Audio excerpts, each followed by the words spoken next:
ఓం నమో వెంకటేశాయ. ధనుర్మాసం ప్రారంభమైంది. తిరుమలలో ప్రతిరోజు ఉదయం సుప్రభాత సేవ శ్రీ వెంకటేశ్వర స్వామివారికి జరుగుతుంది.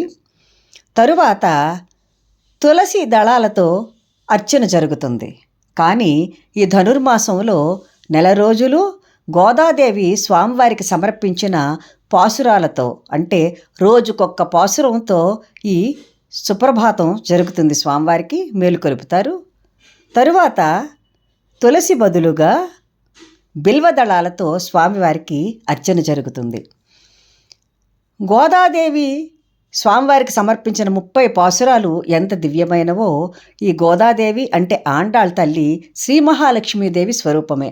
చాలామంది భూదేవి రూపం అని అంటారు, కానీ శ్రీదేవైనా భూదేవైనా నీలాదేవైనా ఎవరైనా మహాలక్ష్మి రూపమే.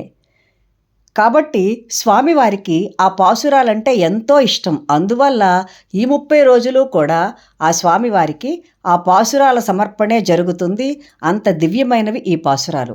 స్వామివారికి ఎంతో ప్రీతికరమైన ఈ దివ్య పాసురాలను ప్రతిరోజు వీలును బట్టి అందరూ చదువుకుంటూ ఉంటే స్వామి కృప అందరి మీద వర్షిస్తుంది. అతని దయామృత వర్షం కావాలి కదా మనకు.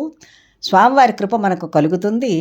గోదాదేవి దయ కూడా మనపై ప్రసరిస్తుంది. కాబట్టి వీలును బట్టి, అవకాశాన్ని బట్టి ఎవరైనా కనీసం విధి విధానాలతో ఈ ధనుర్మాసం జరుపుకోలేకపోయినా ఉదయం పూజ చేసుకునేటప్పుడు చక్కగా రోజుకొక పాసురం చదువుకుంటూ ఉంటే చాలా శుభాలు చేకూరుతాయి. కాబట్టి ఆ విధంగా చేసే ప్రయత్నం చేయండి.